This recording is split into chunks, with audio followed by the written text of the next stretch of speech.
Bonjour et bienvenue à la Minute Ho'oponopono.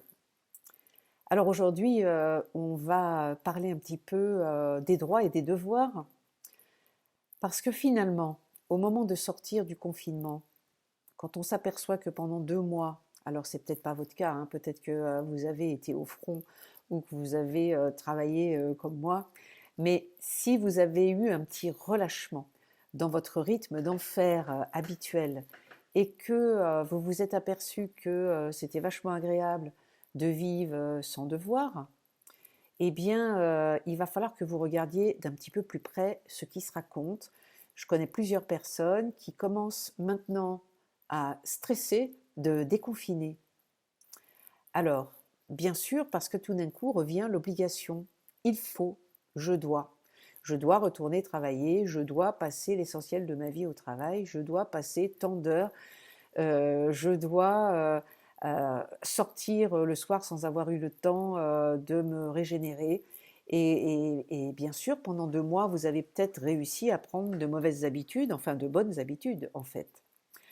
Et donc, le problème dans je dois y aller, il faut que j'y retourne, on a vraiment la notion d'obligation comme si quelqu'un nous contraignait. Et c'est comme ça qu'on le vit. Alors que on a quand même un petit minimum de libre arbitre, quand bien même quelqu'un essaye de, je sais pas, quelqu'un vous agresse pour vous piquer votre sac, euh, bah vous avez le choix de lui donner le sac ou de lui dire, bah non, moi je te donne pas le sac, quoi. Je veux dire, jusque là on a un petit libre arbitre malgré tout. C'est pas l'autre qui nous oblige, c'est aussi je fais un choix. Je fais un choix en fonction des conséquences. Bah si dans les conséquences j'ai envie de vivre, je vais choisir de donner mon sac.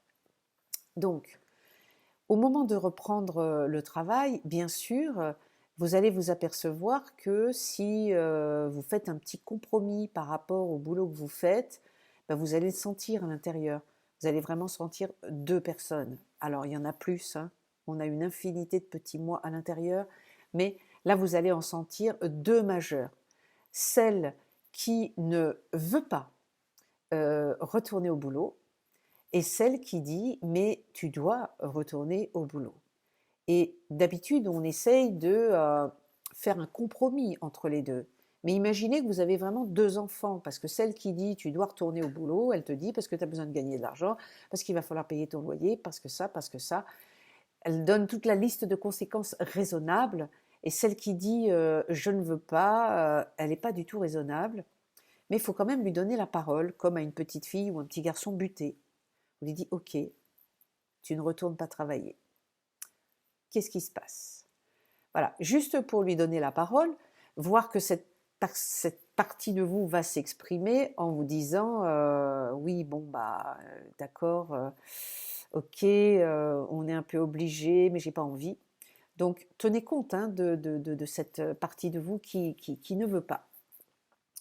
Donc, deuxième chose, eh bien, posez-vous la question plus précise. D'habitude, vous n'avez pas le temps de vous poser la question, il faut bosser. Là, vous avez eu 2 mois pour avoir le temps, donc prenez le temps de vous poser la question, c'est quoi que tu n'aimes pas au boulot, en fait? Et quand vous avez une réponse, oui, mais là-dedans, c'est quoi qui te déplaît? Et donc, vous allez vous apercevoir que peut-être que la réponse, c'est il y a trop de pression, peut-être que la réponse, c'est je ne sais pas, l'énergie du patron est pas éthique et je me sens malmenée, maltraitée. Ok. Peut-être que qu'est-ce que tu n'aimes pas? Il n'y a pas assez de liens, il n'y a pas assez de connexion aux humains. Souvent, c'est ça. C'est qu'il n'y a pas assez d'humanité au travail. Ou il y a de la fatigue et il n'y a pas assez d'espace pour se régénérer comme vous l'avez fait pendant 2 mois. Donc évidemment, une fois que vous avez compris ce que vous n'aimez pas, je vous propose d'amener le confinement au travail. C'était quoi que tu aimais dans le confinement? Que tu pouvais prendre une petite pause ou dormir ou ok, bah peut-être qu'il va falloir aménager la pause de midi, peut-être qu'il va falloir amener, je sais pas moi, les écouteurs pour faire une petite méditation, Peut-être que vous avez réellement besoin de plus de liens. Comment pouvez-vous créer plus de liens au travail? Est-ce que c'est possible? Peut-être que vous vous ennuyez total parce que, je sais pas, il n'y a pas assez de travail. Ben, je sais pas, amener des choses à faire pour vous. Voilà, commencez à ramener des choses qui étaient plaisantes pendant le confinement pour essayer d'amener le confinement au boulot. Moi, j'ai essayé de faire ça avec la Thaïlande parce que je vous ai expliqué, je travaillais beaucoup. Et puis finalement, bah, je me disais, ok, tu peux travailler beaucoup dans l'année. Tu as vraiment un mois ou 5 semaines en Thaïlande où tu fais ce que tu veux, tu te lèves quand tu veux, tu vas te baigner avant le petit déjeuner. Donc je me suis dit, mais c'est quoi qui te plaît en Thaïlande en fait? C'est quoi? Parce ce qui me plaisait, c'était quand même du temps libre. Ce qui me plaisait, c'était la chaleur. Ce qui me plaisait, c'était l'eau. Et ce qui me plaisait, c'était la liberté de pouvoir conduire mon scooter sans casque. Bon, je me suis dit, comment est-ce que je peux ramener de la Thaïlande ici? Bah, par exemple, en allant au hammam ou voilà, en trouvant un endroit où il y a de la chaleur humide. Voilà, c'était comme ça que j'essayais. Et puis me donner plus de temps aussi, plus de temps libre, plus de temps pour se promener, plus de temps pour découvrir. Et, euh, et donc, bah, cette année, avec le confinement, il n'y a pas eu de Thaïlande. Et bah, je m'aperçois que j'ai bien réussi à amener la Thaïlande ici. Donc, à vous d'amener le plaisir du confinement. Parce qu'il y a eu aussi un plaisir, il y a peut-être eu de l'angoisse, il y a peut-être eu de l'ennui, mais si vous êtes honnête, il y a quelque chose qui a lâché, il y a quelque chose qui s'est détendu aussi. Et donc, amener, vous voyez comment vous pouvez amener cette détente. Et puis, si vous vous apercevez que bah, il y a quand même un souci au travail dans l'obligation, posez-vous la question de, au lieu de me dire j'ai pas envie, parce que dans la plainte, bah, vous faites chuter vos taux vibratoires. Quand vous dites je dois, vous faites aussi chuter votre taux vibratoire. Comment est-ce que vous pourriez dire non, j'ai envie d'aller bosser parce que, voilà, essayez de trouver des réponses. Posez-vous la question différemment. Pourquoi est-ce que je pourrais avoir envie d'aller travailler? Bah, parce que je gagne de l'argent, parce qu'avec cet argent, je peux m'offrir ça et ça et ça. Voilà, essayez de le tourner quand même dans quelque chose qui ne fasse pas chuter le taux vibratoire. Et puis sachez aussi que les devoirs et les obligations, c'est quelque chose qui est une mémoire. C'est quelque chose que vous avez vécu petit, parce que vous ne vous en souvenez pas. Mais l'école, pendant 18 ans, c'est beaucoup de pression. Enfin, je ne sais pas si vous vous souvenez des années seconde, première, terminale, quand il faut passer le bac. Mais mon Dieu, qu'il y avait un monceau de trucs à apprendre, ça n'en finissait pas. Donc vous vous êtes probablement ennuyé, vous avez probablement aussi vécu toutes ces années d'école comme beaucoup de travail, avec, ma foi, combien de récompenses?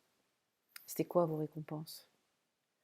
Bah, peut-être que pour vous, c'était une magnifique énergie de famille sur laquelle vous pouvez vous détendre, vous reposer et vivre ce lien nourrissant. Mais peut-être qu'il n'y avait pas ça. Ok, bon, bah alors s'il n'y a pas l'amour comme récompense, il y a quoi? Il y a le jeu, bah oui, il faut que quand même que ce soit proposé. Euh, Réfléchissez à combien de récompenses par rapport au nombre d'heures passées à travailler. Ok, il y avait 20 minutes de récréation, mais 2 fois 20 minutes sur 6 heures de travail, c'est l'edge, quoi. Donc vous voyez que, alors si en plus comme moi, bah, vous avez été un peu embrigadé dans du sport à haut niveau, bah, du coup ça limitait encore le temps pour faire ce que vous avez envie. Donc envisagez que le je veux pas y aller au travail pourrait quand même être un petit ou une petite qui est coincée. Donc vous lui parlez. Je suis désolée. Je n'avais pas vu à quel point tu avais vécu ton enfance comme un embrigadement avec beaucoup de devoirs et d'obligations et peu de satisfaction, peu de récompenses et peu de récréation. Pardonne-moi de projeter sur mon travail habituel que ça va être long, pénible, ennuyeux, alors que tu es juste en train de me parler de ton enfance où tu n'as pas senti vraiment beaucoup de satisfaction malgré tous les efforts que tu as fournis.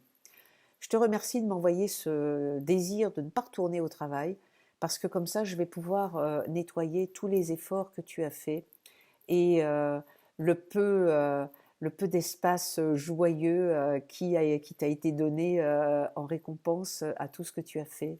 Je te remercie, je t'aime. Voilà, je vous souhaite une bonne journée et puis je vous retrouve demain.